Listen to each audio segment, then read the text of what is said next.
So students, this is the second part of today's class video. हाँ बेटा, तो अभी हमने फर्स्ट पार्ट में अपना जियोथर्मल एनर्जी रीड कर चुके हैं. Now move on. Next type of energy is tidal energy. Tidal tidal का मतलब क्या होता है? टाइड्स सुने हैं आपने कभी? टाइड्स सुने हैं 7th क्लास में, है ना, वाटर वाले चैप्टर में.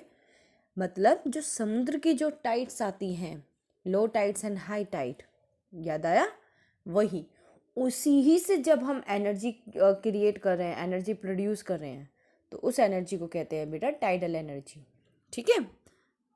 Energy generate from tides is called tidal energy. जो हम टाइड से एनर्जी जनरेट करते हैं उसे हम टाइडल एनर्जी कहते हैं. Tidal energy can be harnessed by building dam at narrow opening of the sea. During high tide, the energy of the tides is used to turn the turbine installed in the dam to produce electricity. Russia, France, and the Gulf of Kutch in India have huge tidal mill farm. देखो, आपको ये flyover दिख रहा है? इस कई ऐसे समुद्री एरिया में बड़े बड़े ऐसे फ्लाईओवर बनाए जाते हैं समुद्री एरिया में. अब उस फ्लाईओवर का एक मेन पर्पस होता है कि वो क्या करते हैं, बीच में फ्लाईओवर के बीच में लगाते हैं कुछ जनरेटर और उसके साथ आते हैं टरबाइन. जब समुद्र की लहरें हवाओं की वजह से समुद्र की लहरें तेज हो जाती हैं तो वो क्या करती हैं, वो एकदम स्पीड में एक तरफ भागती हैं. और जैसे ही वो हाई टाइड आती है तो जो टरबाइन है वो घूमता है, क्योंकि टरबाइन का मतलब होता है एक छोटा सा ऐसा पंखा जिससे फ्लो मिले. और जैसे ही टरबाइन तेज स्पीड में घूमता है तो उससे क्या होता है, जनरेटर के थ्रू इलेक्ट्रिसिटी जनरेट होती है. ठीक है. तो हम टाइड्स के थ्रू, मतलब जो समुद्र में लहरें आ रही हैं उसके थ्रू जब इलेक्ट्रिसिटी जनरेट कर रहे हैं तो उसको कहते हैं टाइडल एनर्जी. समझ आ गई ना बात? टाइडल एनर्जी के लिए जो कंट्रीज हैं बेटा, वो रशिया, फ्रांस और इंडिया में सबसे बड़ा टाइडल फार्म है कच्छ में. कच्छ कहाँ पर है? गुजरात. ठीक है. Now move on. Next type of energy is biogas. Biogas. Organic waste such as dead plant and animal material, animal dung and kitchen waste can be converted into a gaseous fuel called biogas. देखो, अब आप एक और चीज़ जानकर हैरान होंगे कि इससे भी एनर्जी बन सकती है क्या? बायोगैस का मतलब है कि जो हमारे ऑर्गेनिक वेस्ट हैं, जैसे डेड ऑर्गेनिक वेस्ट, इसके अलावा डेड बॉडीज़, जो प्लांट्स की डेड बॉडीज़ होती हैं, एनिमल्स की डेड बॉडीज़ होती हैं, हमारे घर से निकलने वाला कूड़ा, डस्ट, है ना, किचन वेस्ट सामान, और इसके साथ साथ काव डंक या जितने भी डंक्स होते हैं, इन सब से में जो निकलने वाली गैस होती है, इन सब के हीट से निकलने वाली जो गैस होती है उससे एक एनर्जी प्रोड्यूस की जाती है. उससे क्या की जा रही है? एनर्जी प्रोड्यूस की जा रही है. उसको कहते हैं बेटा बायोगैस एनर्जी. क्या कहते हैं? Biogas. The organic waste is decomposed by bacteria in biogas disaster to emit biogas, which is essentially a mixture of methane and carbon dioxide. Biogas is an excellent fuel for cooking and lighting and produces huge amount of organic manure each year.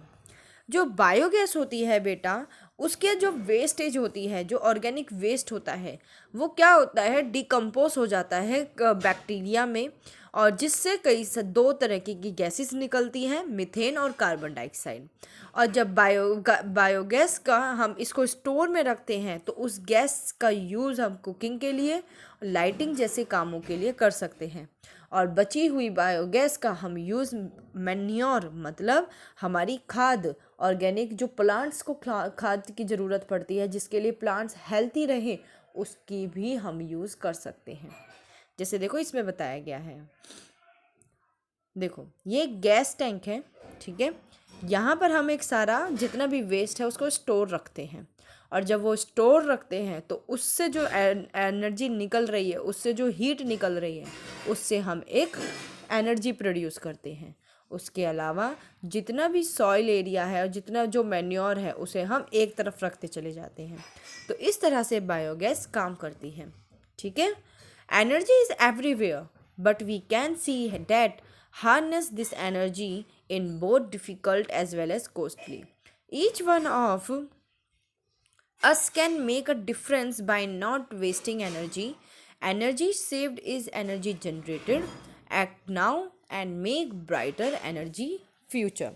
देखो अगर मैं बात करूँ energy की आज के समय में, तो एनर्जी हर तरफ है, ठीक है। एनर्जी हर तरफ है, लेकिन फिर भी अगर हम कहें तो एनर्जी बहुत क्रिएट करना, एनर्जी प्रोड्यूस करना बहुत ही खर्चीला होता है, बहुत ही महंगा होता है।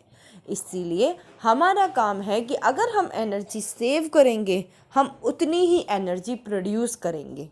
जैसे हमें अभी समय अगर मॉर्निंग हो रही है और हमारा घर ओपन एरिया है, मतलब अगर हमारे घर में सन की रेज आ रही है और ईजिली हमें सब कुछ शो हो रहा है, हम पढ़ पा रहे हैं, काम कर पा रहे हैं, तो क्यों आपने अपने घर की लाइट जलाई हुई है ना?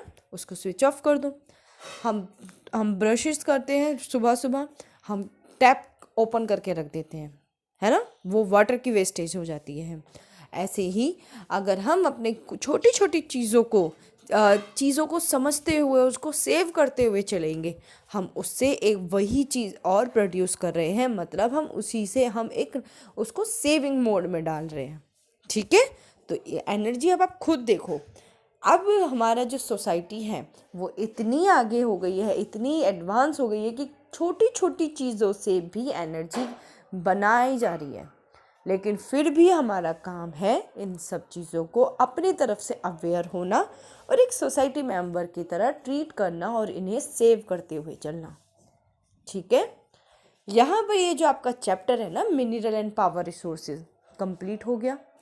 इस चैप्टर बहुत इंपॉर्टेंट था क्योंकि इसमें हमने मिनरल्स के बारे में समझा कि हमारे अर्थ हमारे लिए कितनी यूज़फुल है, और उसके साथ साथ हमने अपने सुविधा जो एनर्जी है, मतलब एनर्जी, बिना एनर्जी के तो हम कुछ काम ही नहीं कर सकते, है ना। हम जिस पर आप अपनी क्लास ले रहे हो उसको भी तो कभी एनर्जी से ही चार्ज किया होगा, है ना। तो बिना एनर्जी के भी हम बिल्कुल नहीं रह सकते, इसलिए ये सारे टॉपिक्स हमें जानने ज़रूरी होते हैं, अवेयर होना हमारे इनके लिए बहुत ज़रूरी है।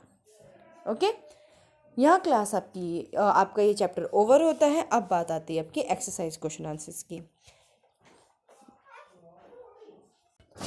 चलो इसको मैं आपको अभी PDF दिखा देती हूँ नेक्स्ट पार्ट में।